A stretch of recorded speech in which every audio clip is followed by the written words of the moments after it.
Hello, everyone. Welcome to today's program. We're so happy to see you. My name is Jamie Seward, Associate Director of Lifelong Learning with the Office of Alumni Relations, and I'm here with our special guest, Heidi Herr, the Student Engagement Librarian for the Winston Tabb Special Collections Research Center at the Sheridan Libraries at Johns Hopkins University.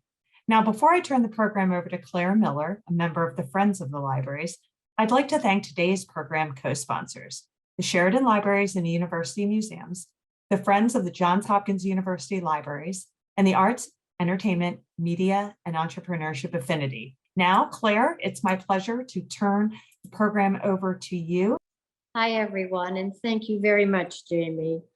On behalf of the Friends of the Johns Hopkins University Libraries, I am delighted to welcome you to Lunch with the Libraries. It is our speaker series that spotlights the unique collections, pioneering initiatives, and outstanding staff of the Johns Hopkins University Libraries. We are grateful, very grateful, for the partnership of our co-sponsors, the Johns Hopkins Odyssey Program and the Office of Lifelong Learning, for their support in making Lunch with the Libraries possible. The Johns Hopkins University Libraries is one of the oldest university library support groups in the United States. I must say that proudly. We provide financial support and advocacy for the Sheridan Libraries and organize events like this one to bring members of the campus and the wider community to the libraries. The Friends include people like you, alumni, faculty, staff, students, parents, and community members. I encourage you to join us if you're not already a member to help ensure the libraries remain one of the university's strongest assets, the heart of the intellectual life at Hopkins. It is now my great pleasure to introduce today's speaker, Heidi Herr. Heidi is Student Engagement Librarian for the Winston Tabb Special Collections Research Center and the Academic Liaison Library for the English and Philosophy departments in the Krieger School of Arts and Sciences. That's a big title. Heidi is phenomenal in making rare books and materials from the past come alive again. From playing a board game made by suffragettes to recreating recipes from antiquarian cookbooks, she makes primary source research exciting and experimental in a way few others can. She manages the Special Collections Freshman Fellows Program, which provides mentorship and funding for first-year students to conduct original research with rare books and archival collections. She also organizes the Read It and Eat It Edible Book Festival, one of the university's most popular events featuring creative desserts inspired by literature, which is very hard because I entered last year and mine was terrible. Save the date though, for this year's, it's April 10th. That is the Edible Book Festival. Heidi, thank you so much for being with us today and for all that you do for our students. With that, I'll turn it over to you. And thank you so much for that lovely introduction. And I have to say, Claire's edible book was wonderful. It was based on A Wrinkle in Time, and the story behind it was absolutely enchanting. So please, Claire, don't cut yourself short, especially your baking skills. It was a beautiful, beautiful cake. So I'm delighted to have this opportunity to talk to you a bit about our new collection of vintage romance comic books. And our collection currently stands at about 200 issues. And we have already made these incredible primary sources available to undergraduates through our Freshman Fellows program and through an intercession course that I recently taught a few weeks ago. And students are absolutely amazed that these romance comics existed. Students are aware of, comic book history. They know about Spider-Man. They know about Batman, but they don't know about the lives and loves of Lisa St. Clair. And it shocks them that for a good 30 plus years, there was an entire comic book genre that actively sought a female readership. So when I talk to people about romance comics, they're typically either really excited or they're like, really, romance comics? Why? And let me say, if this cover of Young Love number 104 doesn't make you interested in romance comics, then there's clearly no hope for you at all, because this comic has everything. A forbidden love story taking place in those heady post-Vatican II days when sexy novitiates, before committing themselves to God, could wear their finest day clothes, go out and about, and fall in love with Vietnam War vets who are trying to deal with their very own PTSD by fully embracing the swinging lifestyle. And by swinging lifestyle, it's not what you think. Rather, it's by going out nightclubbing day in, day out to get those violent images out of their heads till they fall in love with would-be nuns. So clearly, The Veil of Love is a story that everyone has to read.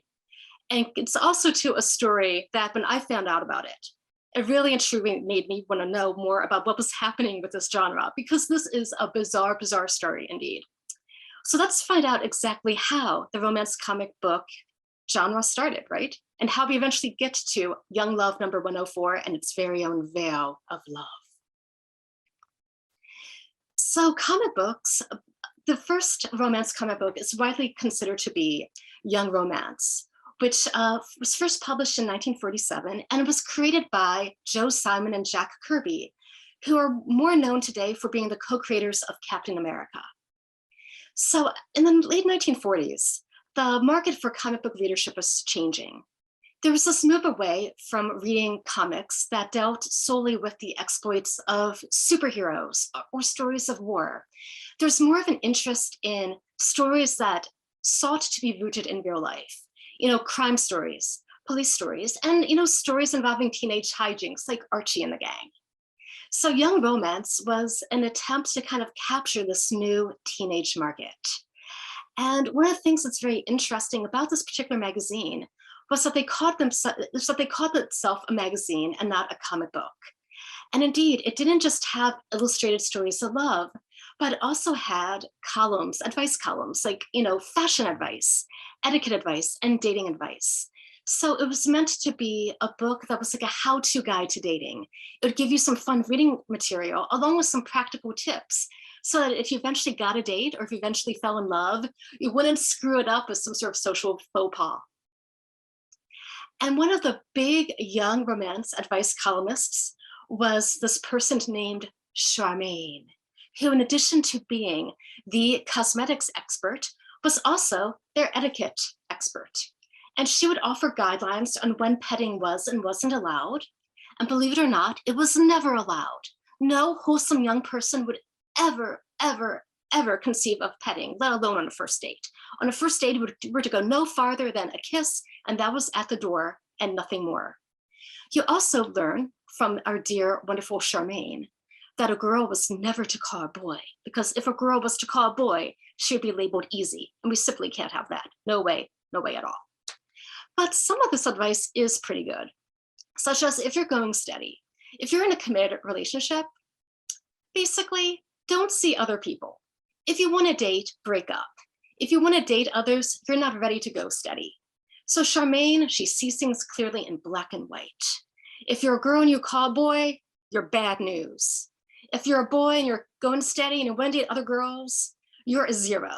Just don't. So you may think that Young Romance was some sort of new, incredible kind of template, but it really wasn't. Young Romance was building on decades of kind of popular readership. In the American marketplace for the first half of the 20th century, pulp fiction, weeklies, like magazines, detective stories, stories that deal with like love and life, these were a big deal.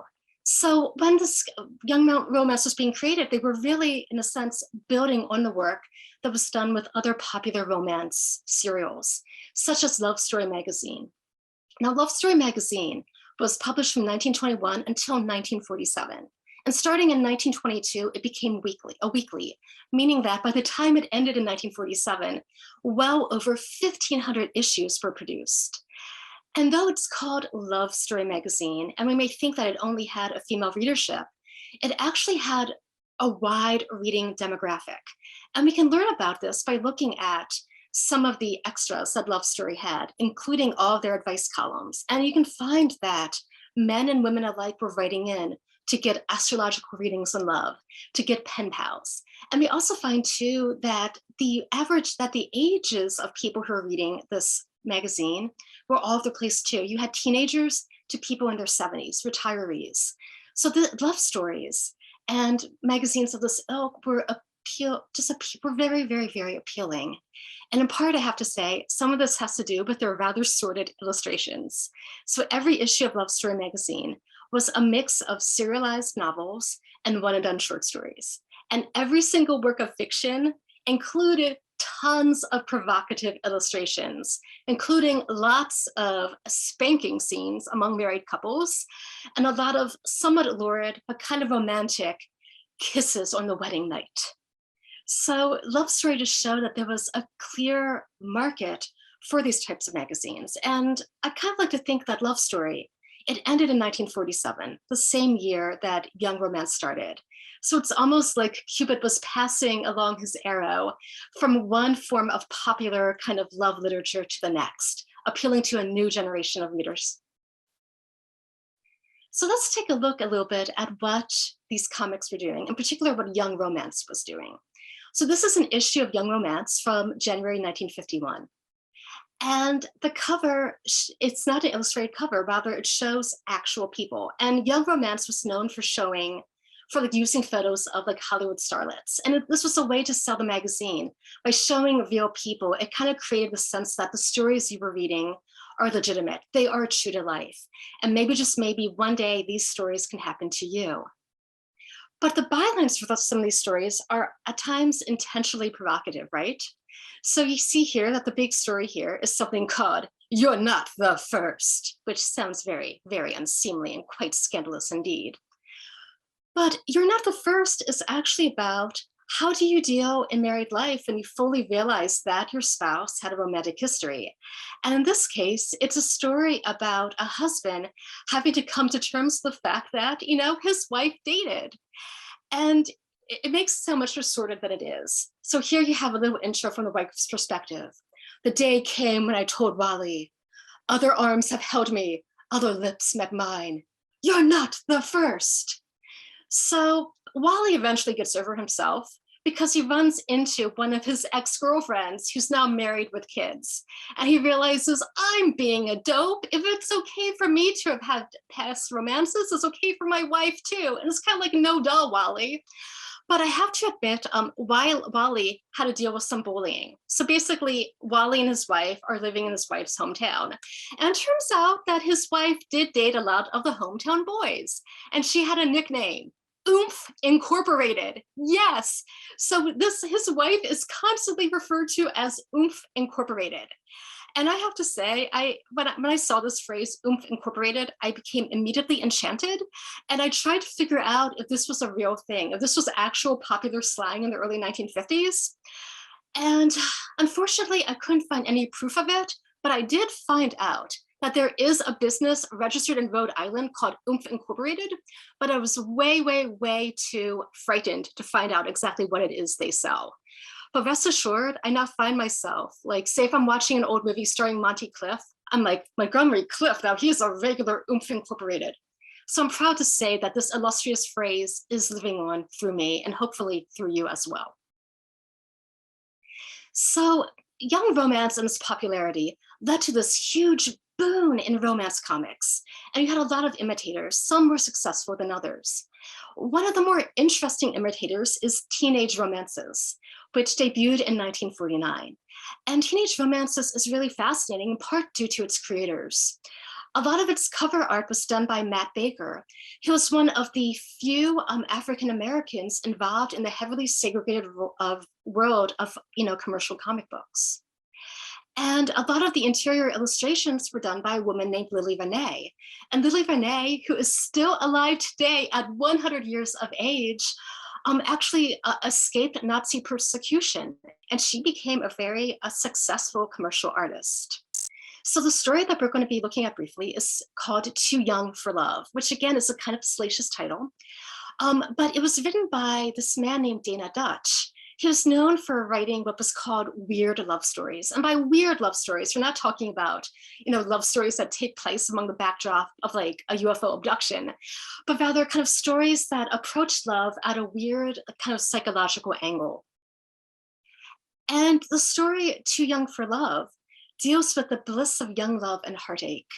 So it's a story about two teenagers who fall in love at school, and they share a first kiss. And Dana Dutch is known for kind of creating these this very evocative settings. So this is how he describes this kiss. Then it happened, as it eventually does to most girls, the electric thrill of my first kiss. At first, it seemed as though my heart had stopped to rejoice, that it leaped for joy and beat faster and faster. And that is such a descriptive, great way to kind of talk about this crucial moment in one's, romantic life. But unfortunately, they're teenagers and they're in love. And they have to kind of gain more experiences in life before they can be fully together. She has to finish her education and he has to go off to, military training. So they're apart for several weeks and they eventually reunite, only to find that while they still love each other and they care about each other, that spark is gone. They realize that they have to move ahead in life, that their lives are parting and that it's okay. And Dana Dutch kind of describes it like this. Yes, I had learned my first lesson about love the hard way, but I did not regret it. In spite of the tears and heartaches, it had been fun, which is a very weird way to basically kind of talk about how it's better to have loved and lost than to have never loved at all. But he's basically kind of repositioning this for teens to kind of focus on the fact that even though you do have heartache, you can think back upon it later with a sense of kind of fun and enjoyment. But there's also the sense that you shouldn't commit yourself at too young of an age. And that is a message that these comic books share from the 1940s to the 1970s. This idea that you need to grow up and mature before fully committing yourself to a relationship. So while we see some wholesome, straightforward stories, there are also some of these romance comics in the early 1950s in particular that really did seem to lean into the sleaze. And one such example is Real Love, Romances from Real Life. And this particular issue is from May 1954. And much like the issues we looked at of Young Romance, it's focusing on cover models. And here you have a smiling, saucy, knowing-looking girl with an arched eyebrow, accompanied by a caption for a story called He Called Me Jailbait. And again, you have a very, very sleazy title for a story that's actually kind of sort of wholesome. And by the way, He Called Me Jailbait, it was recently discovered that this story was illustrated and most likely written by a woman named Alice Kirkpatrick. Now, He Called Me Jailbait isn't as bad as it sounds. Basically, it's about a gifted high schooler who is very responsible, but she has very strict parents who work the night shift, and she's not allowed to date, and she's not allowed to go out after school. So she and her friends concoct this plan to get her a job as a coat check girl at a nightclub. And she eventually gets a job by committing employment fraud. She lies about her age. And she ends up meeting this really great older guy who falls head over heels in love with her. And she's afraid to confess and tell him her real age. But eventually she's exposed as jailbait. She is being driven around town by her beau, and he wants to take things farther than she's ready to. And she eventually admits to him that she's only 16.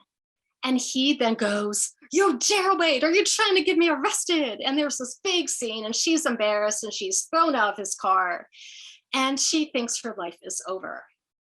But we're in the pre-code world of comic books. So the world where anything goes. And in this case, you have a young girl committing employment fraud, disobeying her parents, lying about her age. And what happens?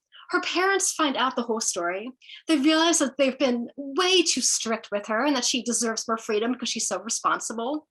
The older guy that she has fallen in love with has vowed to wait for her. And she ends up going to college. And then after she gets her diploma, she gets engaged. So she is living the early 1950s dream. And this is something that we do see in these early comics. You see these girls, they kind of engage with danger. And things could go horribly wrong, but they don't. Things go right for them. They get the man, or they get a great job, or they get a great career, great education. So it's this really like wild, interesting world that goes beyond what the general kind of gender norms, societal expectations were at the time. So remember, like we're talking the early 1950s. But there are some comic books that do tend to take things a bit too far. And it's these comic books in particular that really kind of start the "What about the children" campaign that led to serious changes in how comic books were kind of created starting around 1955 or so. So this is the first issue of Love and Marriage that came out in 1952 and has a story called For Better or For Worse. And it's essentially a story about adultery and unhappy marriage. So you have a young woman who marries a guy who, quite frankly, is a complete dud. He is, by the standards of romance comic book heroes, he's underemployed, he never wants to go out, and he's a complete and total mama's boy. The only place he ever wants to go to is mother's house for dinner. That's it. He's eventually called to active duty, and his wife decides that this is her time to live it up. So she falls in love with like a platinum god who looks like William Hopper. And she decides that he's the one for her because he's giving her a life of excitement.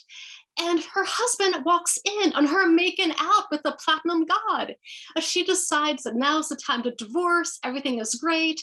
And it makes it seem like divorce is super, super simple. She tells the lawyer that this is what she's going to do, and she's had it with her deadbeat husband. But then she finds out that the platinum god only wants fun. And she has to think long and hard about what she wants from life. And guess what? She has an affair, and it's a-okay because her husband is willing to work things out. And we also see that this comic does something that we don't necessarily see in some of the other comic books we looked at. You have some serious, what's called lingerie panels. So you have a lot of illustrations featuring women in their underwear, provocatively clothed. And you also see like these women, that their bodies and the way that they're situated, they really are meant to be seen as sex objects, to the extent that their limbs will often superimpose themselves into other scenes. So there's no way that you can read a particular page without kind of dealing with a very kind of like a hypersexualized female body.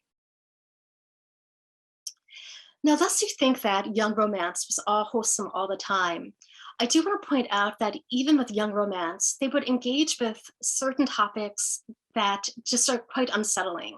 And again, this is a world without any sort of kind of censorship or any sort of real kind of standard about what was or wasn't appropriate for a particular genre. And you really kind of see this, the kind of downside to this freedom in a sense in Young Romance number 23, which has this really kind of fun title, The Shameful Confessions of a Wayward Teenager. I was a gang sweetheart. And the story positions itself as being about a teenage bad girl, but really it's about a teenage bad boy. The girl in question, the gang sweetheart, only becomes the sweetheart of the gang, if you will, because she's trying to protect her boyfriend from getting into serious harm. So the story starts with a young couple who live in a really bad, crime-ridden, gang-controlled neighborhood. And they have a plan to, save money, get out of the neighborhood, and get married. Her boyfriend blows up the plans by quitting his job because his pride is wounded by his boss. And he then gets involved with the gang. And she does whatever, she tries so hard to kind of get him to kind of remove himself from the gang, but it doesn't work. And we then have this unsettling scene of domestic violence. She's trying to talk some sense into her boyfriend, basically saying that there's still time to get out and escape. And you see him beat her up. And it's excused. He basically says, "You made me do it. You're talking and I had to make it stop. And the only way I could make it stop was by hitting you." I mean, this is horrible. And when I read this, I couldn't get over this scene. And they move on as though nothing had happened. Like him beating her up was the catalyst for him to change. And you're led to believe that they're going to walk off together in the sunset and kind of defeat the gang together. So these types of stories, where you have, in a sense, kind of violence, you have a lot of adultery, or you have kind of like teenagers like disrespecting their parents and kind of flirting with danger. These types of stories were eventually kind of noticed by a lot of powerful people. And it came to the point where America almost broke up with the comic book, and indeed even the romance comic book. So there was this huge moral panic about, the children, about the influence that comic books may have on children. And a lot of this was spearheaded by a man named Frederick Wertham, who actually was a distinguished clinical psychologist. And he did a lot of very esteemed, well-regarded work that showed how America's racist, segregationist policies harmed children. So he was considered to be, an expert voice and someone to listen to. And he wrote a book called The Seduction of the Innocent, which came out in 1954, and which talked about all of the horrible ways that comic book culture was influencing children. And he made the claim that comic books were creating a generation of criminal delinquents and prostitutes. And while he mostly focused on crime comics, he did look a little bit at the romance comics, particularly in the chapter called I Want to Be a Sex Maniac.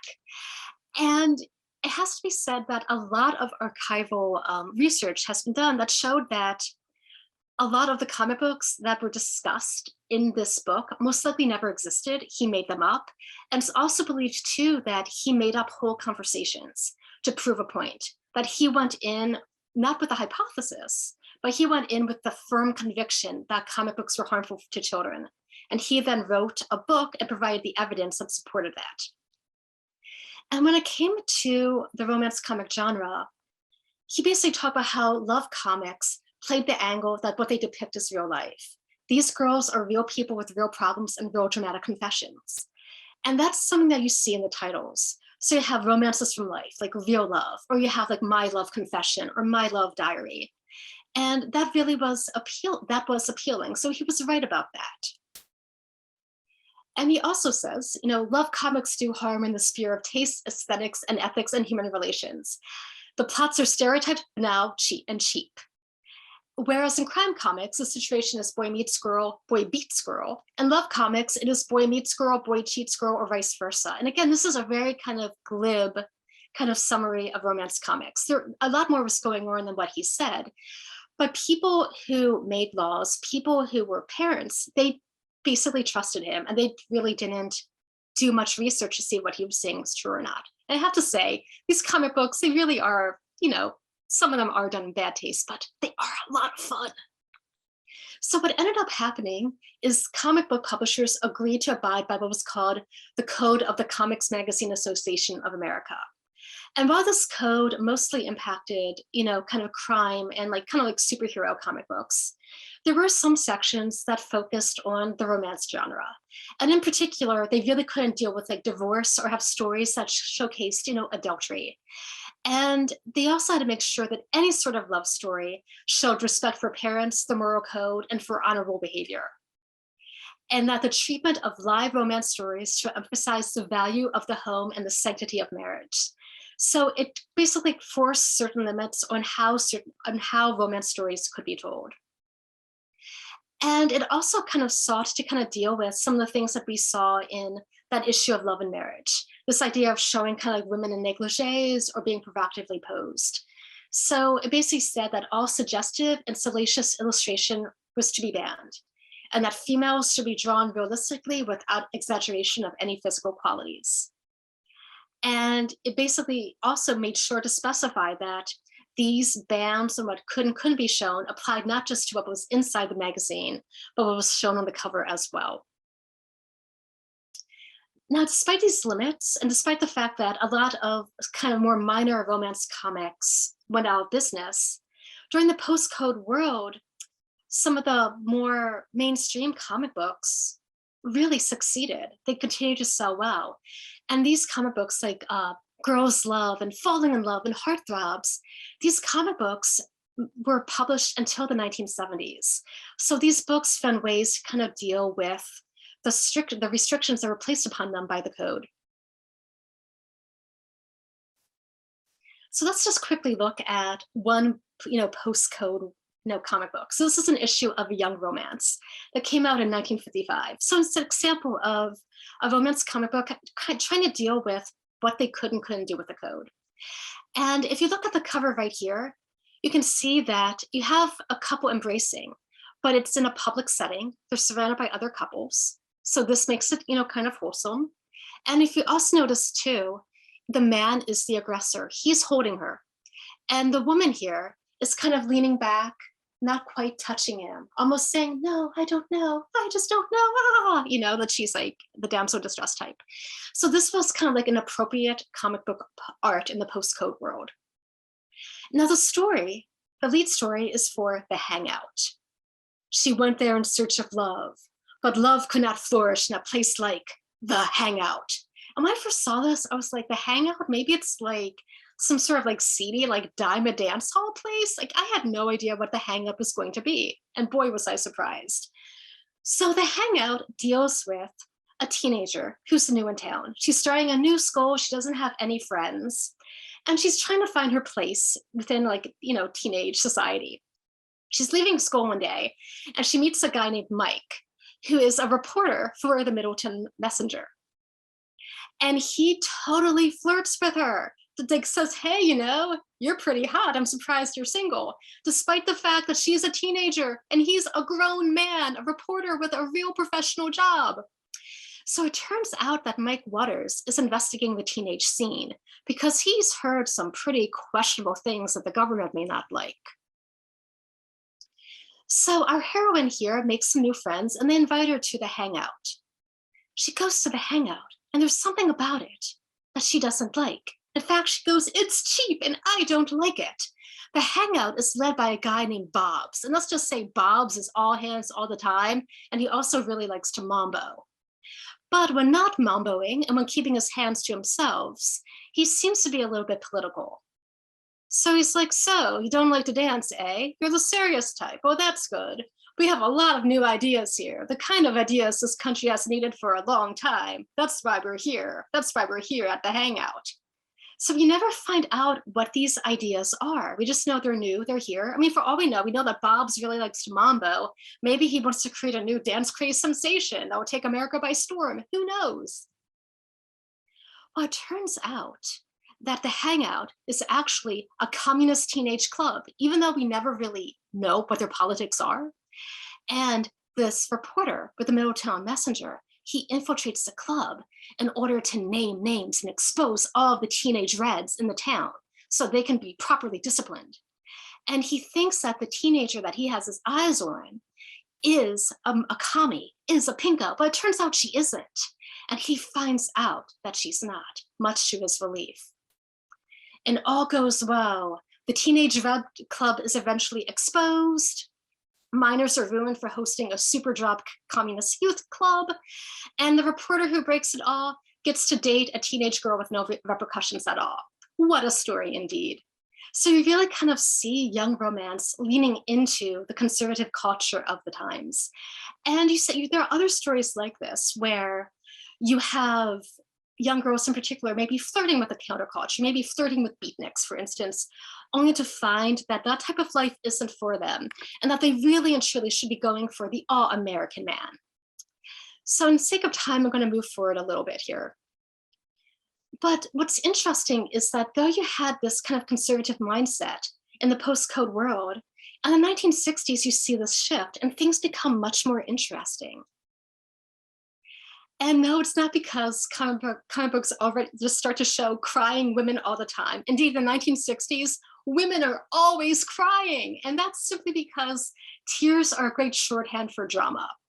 But I mean, basically, I would say the majority of comic book issues from all comic book titles feature crying women. And it could be of tears of joy, tears of laughter, tears of sorrow. All I know is that love and tears are one and the same in the romance comics of the 1960s.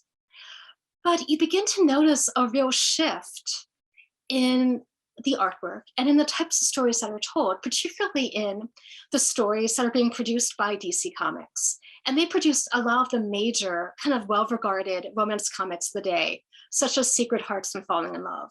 And a lot of this has to do with the influence of one woman on the comic book scene, a woman named Barbara Friedlander.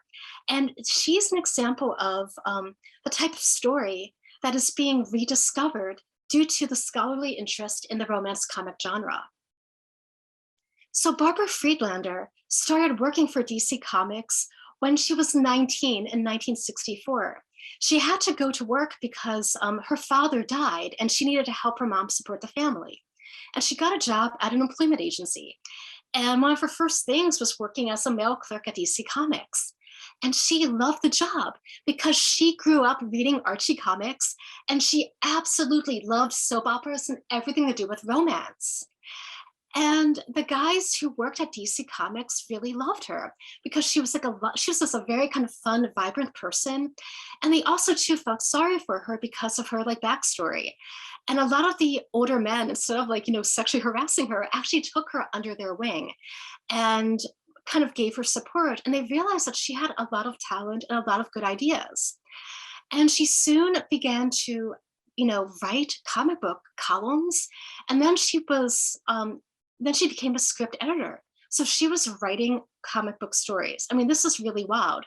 She created a comic book called Swing with Scooter.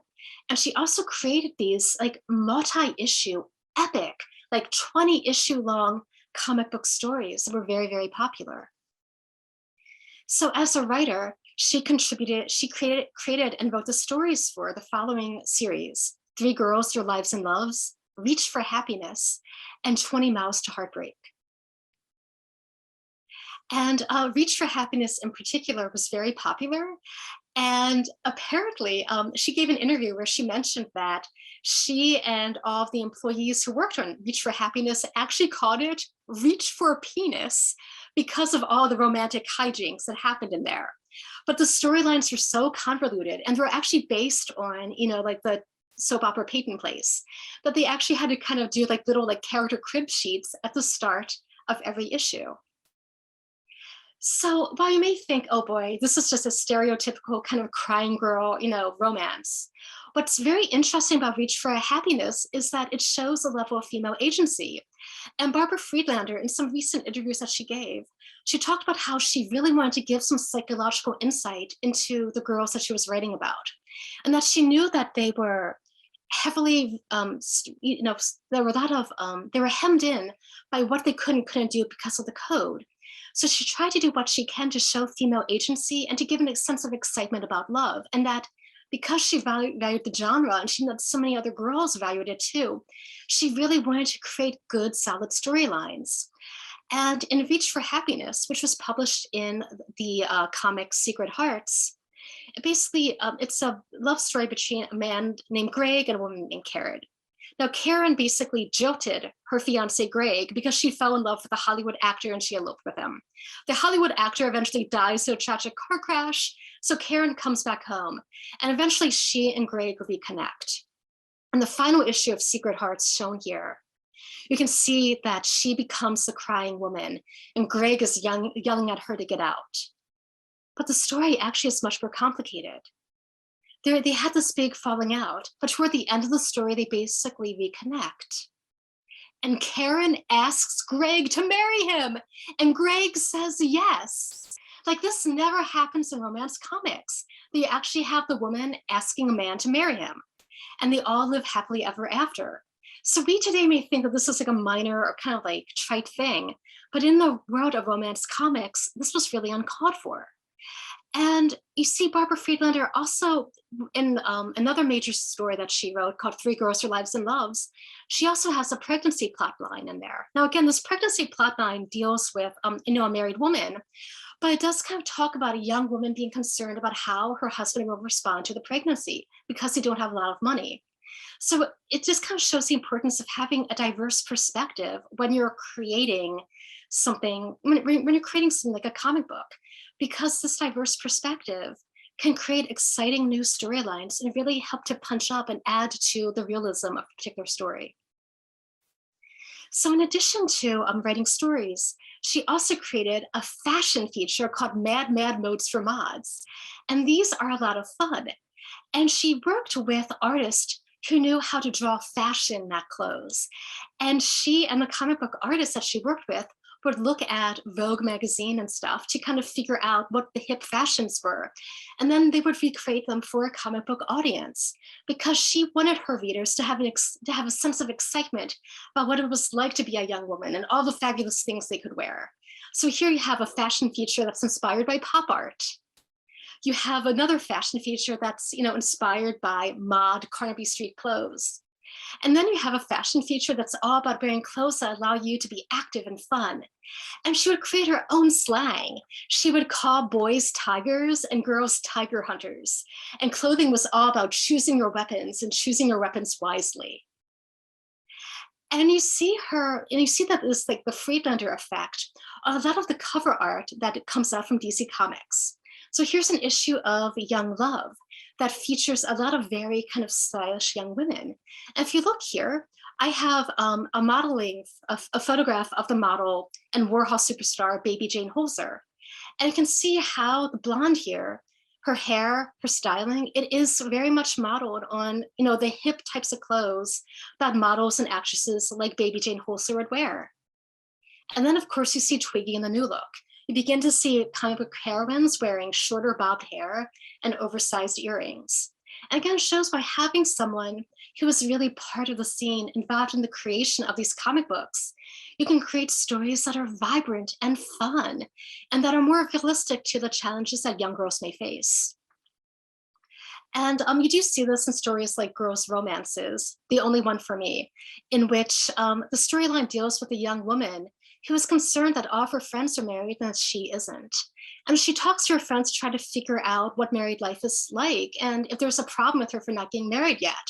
And she learns from her friends about how hard life is when you marry too young or if you just marry the wrong person. And she eventually dates a lot. And she has a lot of really bad kisses. This is my favorite panels. Boy, the last one you kissed me like that was my mother.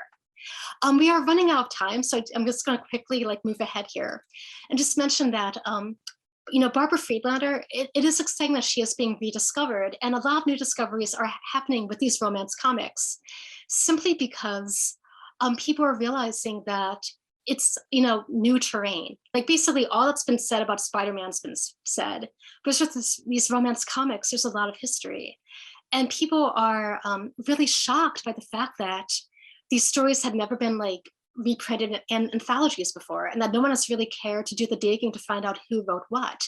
And the hope is that more discoveries such as Barbara Friedlander will be made as scholars are taking this more seriously. So in the interest of time, we're going to skip Woodstock and go straight to women's lib. So the romance comic pretty much died out in the 1970s. I think in large part, it was just, changes in society, and the romance comic, because they really didn't have any women working for them at this point anymore.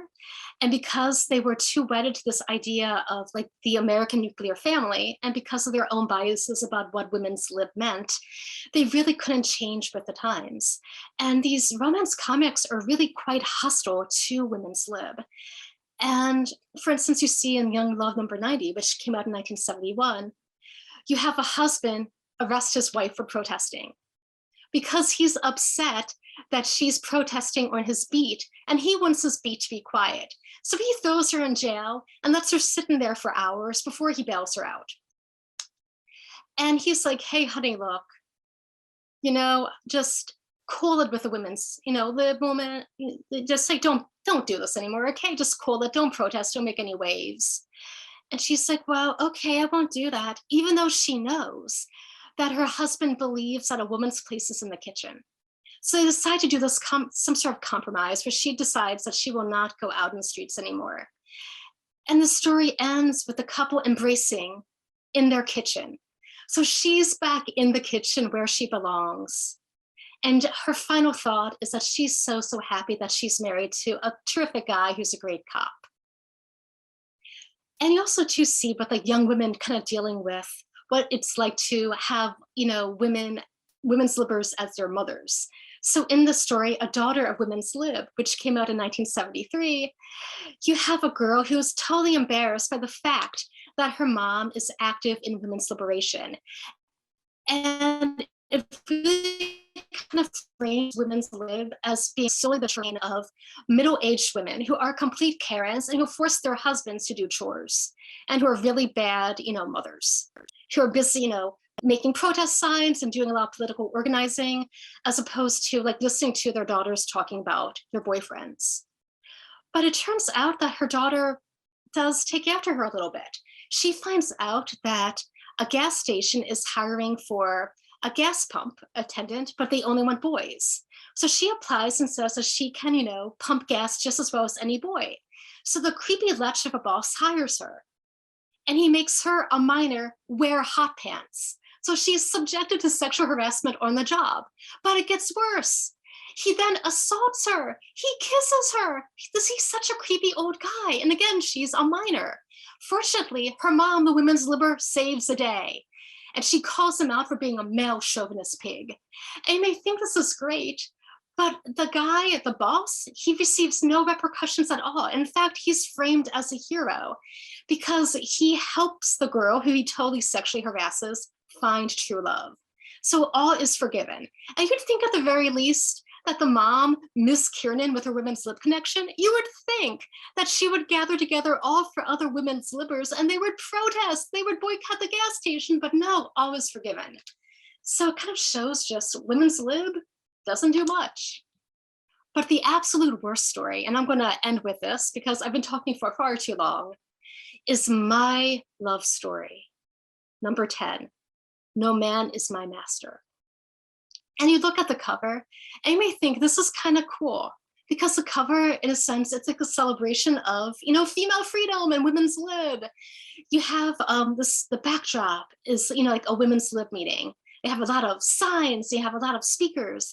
And I love how the girl here is dressed. She's dressed in the colors of the American flag, right? Red, white, and blue. The sense of women's lib being liberty for America. But the cover is a total lie, it's a total sham. So the story is all about this young woman who is a redhead on the cover, but a blonde in the story, who is dating this guy named Nick, who, let's face it, is a complete male chauvinist pig.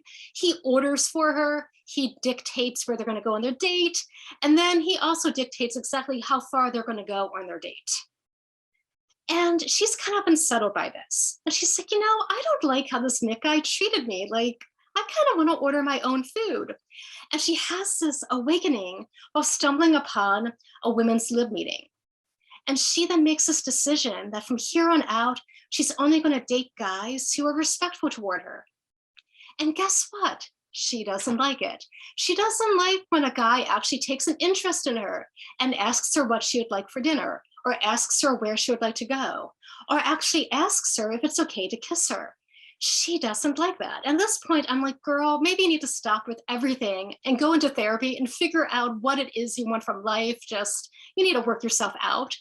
But no, instead, she realizes that she got women's lib all wrong, that women's lib is only about equal rights in the workplace. And let me just say that this story was written by Stanley. So she's just like, I want to be Jane, and I want my man to be Tarzan.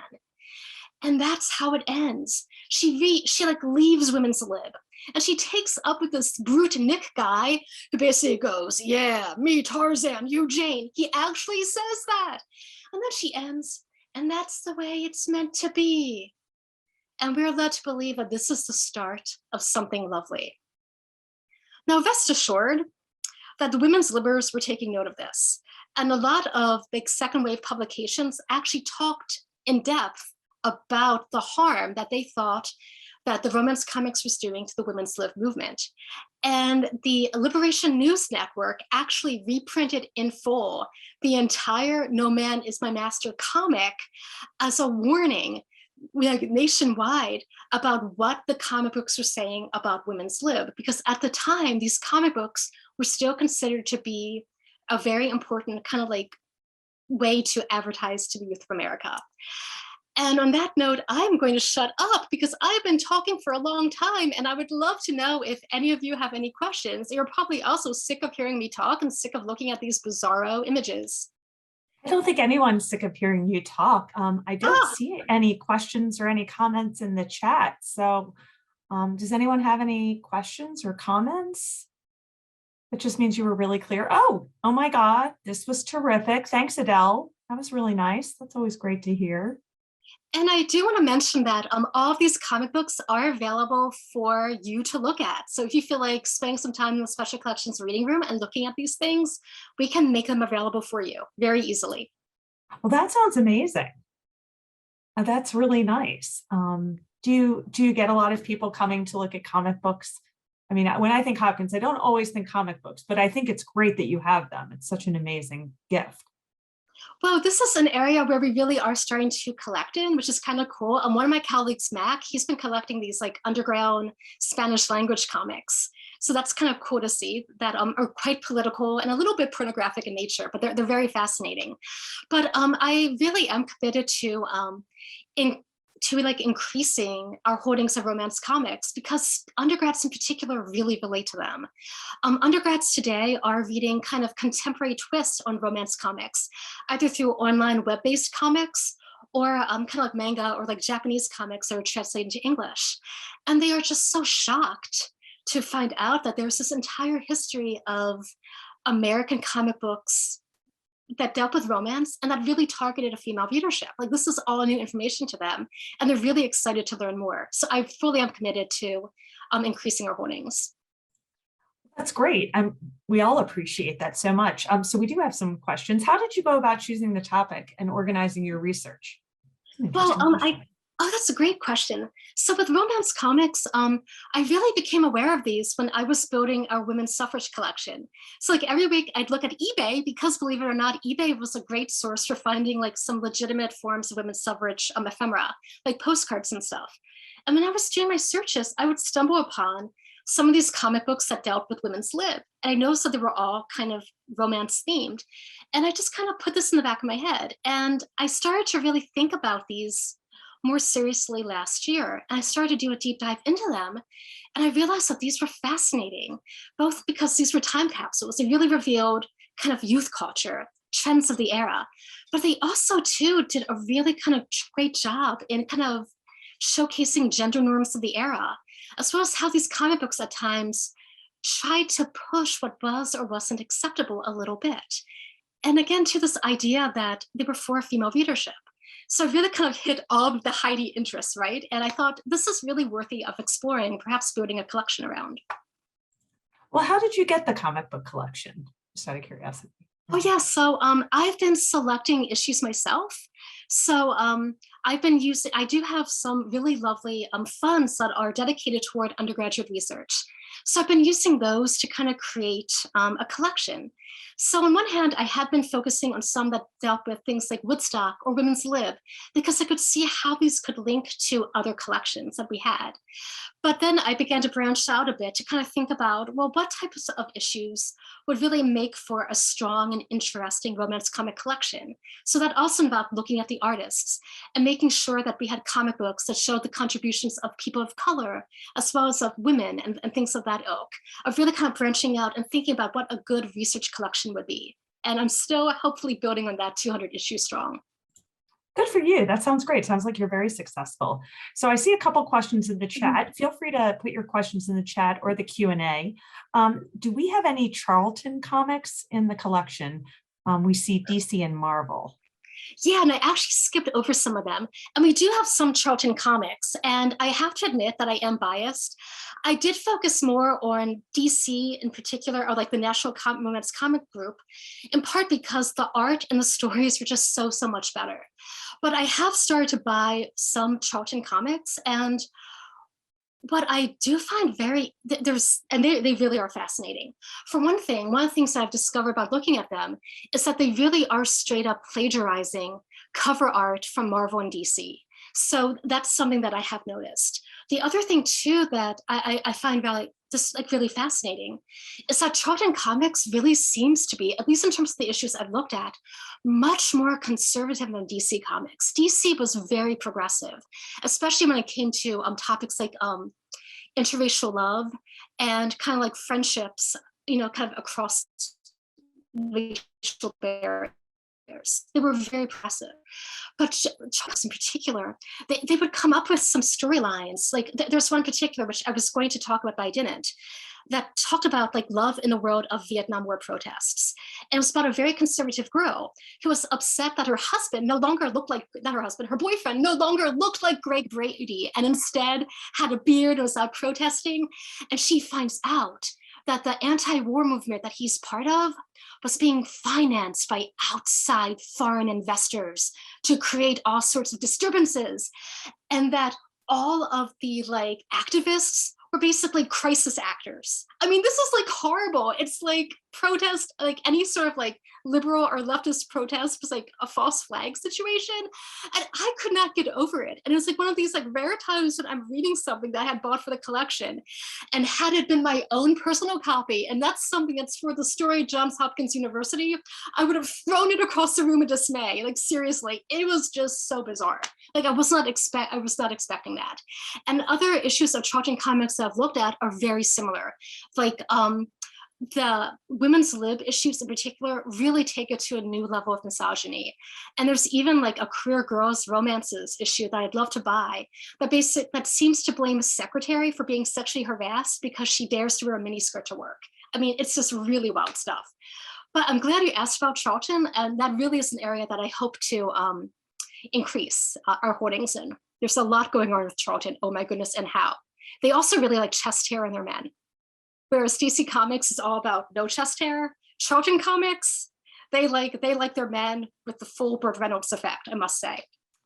Yes, the man sweater, as I like to call it. They're all about it, like a tornado of chest hair. It's amazing. That's yeah. amazing. Do you ever present at comic book conventions? No, in fact, it's because this is really all new to me. I've spent the past year or so building and learning about this collection, but that would be a really kind of fun thing to do. And I really would love to get involved with the comic book community, in part because there are a lot of really kind of cool women out there who are really taking this history super seriously. And I'd love to be a part of that network. Yeah, well, it sounds like you'd be amazing. I mean, you have such great energy, and it's been such an exciting, energetic program. So I have another question in the chat. So you riveted people, which was very true, and you're a great storyteller, also true. These are very important messages on women's roles. Do you know if anybody's using these comic books in sociology classes? Not yet, but they really should be. And I will say that these comics, they really are new, so they haven't been fully cataloged yet. And because we have some undergraduate researchers, we really at this point are making sure that these issues are available in part for our freshman fellow. So we want to make sure, we want these comic books to be used, but we also need to make sure that this new collection, especially since it hasn't been fully processed yet, and it's being used by, like a novice researcher, we really want to make sure that the comic books are, available for her. But we really do want to see an increase in use like later in the semester going into the next academic year. There's a lot that can be done with these. And we welcome sociologists, and we welcome feminists, we welcome comic book aficionados to come and look at these things.